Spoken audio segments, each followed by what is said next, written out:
तो दोस्तों मैं आ चुका हूँ अपने कंप्यूटर स्क्रीन पर और हम देखते हैं कि पैन कार्ड 2026 में किस किस तरीके से अप्लाई करना है।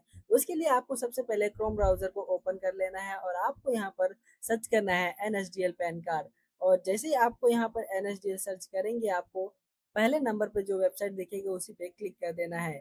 दोस्तों यहाँ पर आपको सबसे पहले आपको न्यू एप्लीकेशन पे क्लिक करना है और यहाँ पर पूछा जा रहा है आपसे select pen application type. Pen application type में आपको सबसे पहला ऑप्शन जो फॉर्म नंबर 93 दिख रहा है, जो कि इंडियन सिटीजन के लिए है, उस पर आपको क्लिक कर देना है। और वहाँ पर आपको फर्स्ट नेम पूछा जा रहा है, तो आपका जो भी फर्स्ट नेम है आप वहाँ पर टाइप कर दे। उसके बाद आपका मिडिल नेम यानी कि फादर नेम पूछा जा रहा है, तो आप यहाँ पर अपना फादर का नाम यहाँ पर दर्ज कर देंगे और आगे बढ़ जाएंगे।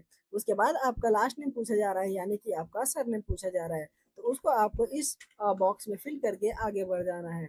उसके बाद आपसे यहाँ पर डेट ऑफ बर्थ पूछा जाएगा, तो आपका जो भी डेट ऑफ बर्थ होगा आप यहाँ से सेलेक्ट कर लेना और अपना डेट ऑफ बर्थ सेलेक्ट करके टिक कर देना है। उसके बाद आपको ईमेल आईडी और मोबाइल नंबर दर्ज करके यहाँ पर एक चेक का बॉक्स चेक ऑप्शन मिलेगा, उसको टिक कर देना है। और उसके बाद थोड़ा स्क्रॉल करके I am not robot option पे क्लिक कर देना है, यानी कि तुम रोबोट नहीं हो, आप ह्यूमन हो, तो आप मैनुअली काम करना चाहते हो। उसके बाद आपका एक टोकन नंबर जनरेट होगा, इसको आपको स्क्रीनशॉट या फिर किसी बुक पे नोट करके लिख लेना है। उसके बाद यहाँ पर कंटिन्यू के ऑप्शन पे क्लिक कर देना है। और उसके बाद यहाँ पर 3 तरीके से आपको पैन कार्ड बनाने का ऑप्शंस मिल रहा है। तो दोस्तों हम लोग second option e sign PAN card को सेलेक्ट करेंगे और आगे बढ़ेंगे। उसके बाद आपसे यहाँ पर पूछा जाएगा choose from the options below, कि आपको पैन कार्ड फिजिकल चाहिए या सिर्फ सॉफ्ट कॉपी चाहिए। तो इन केस में मुझे फिजिकल प्लस सॉफ्ट कॉपी दोनों चाहिए, तो मैं पहला वाला ऑप्शन सेलेक्ट कर लिया हूँ। उसके बाद आपको यहाँ पर आधार कार्ड का लास्ट 4 डिजिट पूछा जा रहा है, तो आप यहाँ पर अपने आधार कार्ड के लास्ट 4 डिजिट लिख देंगे। उसके बाद यहाँ पर as per name as per आधार कार्ड, यहाँ पर पूछा जा रहा है कि आपके आधार कार्ड पे नाम कैसा है। तो मेरा आधार कार्ड पे इस तरीके से नाम है, तो मैं यहाँ पर अपना नाम दर्ज कर दे रहा हूँ। उसके बाद आपको यहाँ पर पूछा जाएगा सेलेक्ट योर जेंडर को, तो आपका जो भी जेंडर है, मेल है या फीमेल, वो आपको सेलेक्ट कर लेना है। उसके बाद आपको यहाँ पर डिटेल्स ऑफ पेरेंट के बारे में, यानी कि आपके जो भी पेरेंट है उनका डिटेल पूछा जा रहा है। तो आपको पेरेंट डिटेल में सबसे पहले तो आपका फर्स्ट नेम डालना है और उसके उसके बाद आपको यहाँ पर लास्ट नेम फिल कर देना है।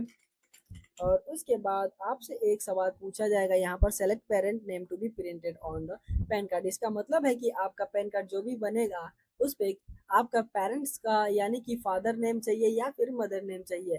अगर आपको फादर नेम चाहिए तो आप फादर वाले ऑप्शन पे क्लिक करेंगे, या मदर का नाम अपने पैन कार्ड पे प्रिंट चाहिए तो आप इस केस में आप मदर सेलेक्ट करेंगे। लेकिन मैं अपने पैन कार्ड पे फादर नेम मतलब प्रिंट कराना चाहता हूँ, तो मैं फादर को सिलेक्ट करके नेक्स्ट कर दूंगा। उसके बाद यहाँ पर please select the source of income पूछा जा रहा है, यानी कि आप किस तरीके से पैसा कमाते हैं, कौन सा सोर्स है आपका पैसा कमाने का, तो वो आप सेलेक्ट कर लेंगे।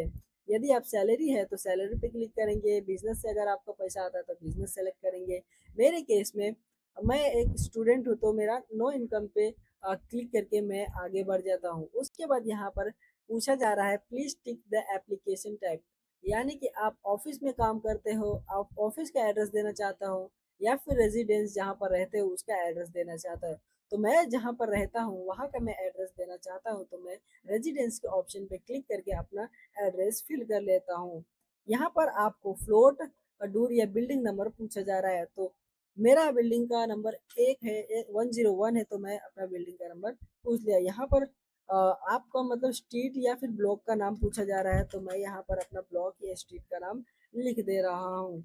उसके बाद आपसे पूछा जाएगा कि आपका नियरेस्ट पुलिस पोस्ट ऑफिस कहाँ पड़ता है, तो मेरा पोस्ट ऑफिस देवनार पड़ता है, तो मैं यहाँ पर अपना पोस्ट ऑफिस का नाम लिख देता हूँ। यहाँ पर आप लोकेलिटी कहाँ के हैं वो पूछा जा रहा है, तो आप यहाँ पर वो लिख देंगे। तो मैं यहाँ का लोकेलिटी हूँ,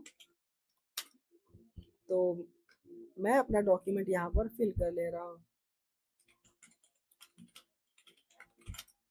उसके बाद आपका डिस्ट्रिक्ट पूछा जाएगा, तो आपका जो भी डिस्ट्रिक्ट होगा आप यहाँ पर फिल कर देना। उसके बाद यहाँ से आपको पूछा जा रहा है कंट्री या रीजन, आप जिस कंट्री में रहते हैं, मोस्टली आप इंडिया यहाँ पर सिलेक्ट करना है।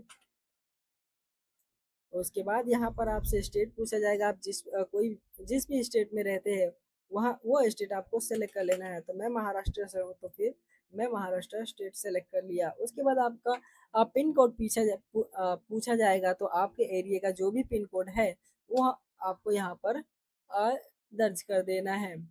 तो मेरा पिन कोड ये है, तो मैं अपना पिन कोड लिख के आगे बढ़ गया। उसके बाद यहाँ से आपको कंट्री का यानी कि कंट्री कोड पूछा जा रहा है, तो यहाँ पर आपको इंडिया सेलेक्ट करना है, इंडिया 91 ये आपका कंट्री कोड है। उसके बाद यहाँ पे पूछा जा रहा है रेजिडेंशियल स्टेटस, तो आपको रेजिडेंट पे क्लिक करके आपको यहाँ पर नेक्स्ट पे क्लिक कर देना है। उसके बाद आपके सामने कुछ इस तरीके का इंटरफेस आएगा, तो यहाँ पर आपको कुछ छेड़छाड़ नहीं करना है, आपको सारा कुछ डेटा ऑटोमेटिकली फिल होके आ जाएगा। सिंपली आपको नेक्स्ट पे क्लिक कर देना है, और आप जैसे ही नेक्स्ट पे क्लिक करेंगे आपको प्रूफ ऑफ आइडेंटिटी पूछेगा, तो यहाँ पर आपको आधार सेलेक्ट कर लेना है।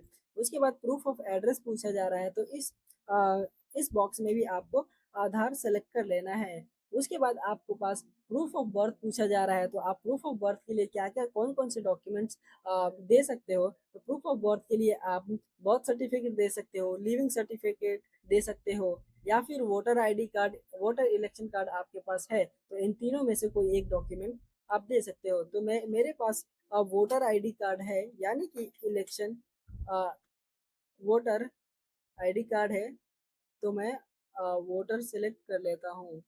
यहाँ पर election photo identity card select कर लेता हूँ। उसके बाद यहाँ पर पूछा जाएगा डिक्लेरेशन, एक आपको डिक्लेरेशन फॉर्म फिल करना है, तो यहाँ पर आपका नाम आएगा, ये ऑटोमेटिक आ जाएगा। उसके बाद यहाँ पर कैपेसिटी ऑफ हेयर बाई, इस ऑप्शन में आपको सेल्फ को सेलेक्ट करना है, और उसके बाद आपका प्लेस यानी कि जिला कहाँ पड़ता है वो आपको सेलेक्ट कर लेना है। तो यहाँ पर मैं अपना जिला मुंबई डाल देता हूँ, और डेस्टिनेशन में डाल देता हूँ मेरा सब अ,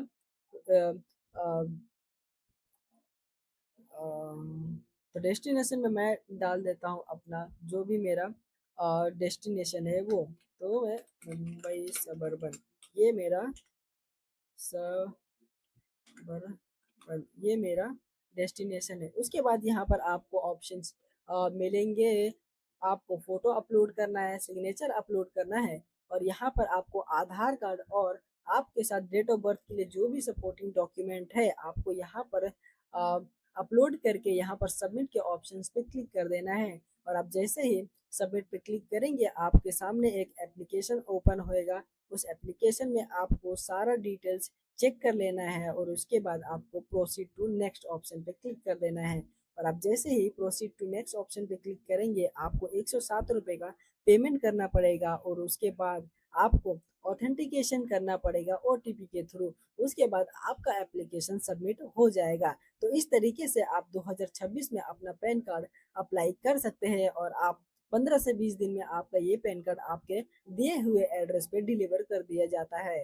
तो दोस्तों वीडियो अगर अच्छी लगी हो तो प्लीज़ इस चैनल को सब्सक्राइब कर लेना, बेल आइकन को दबा लेना, और नेक्स्ट वीडियो कौन सी टॉपिक पे चाहिए प्लीज़ कमेंट में ज़रूर बताना।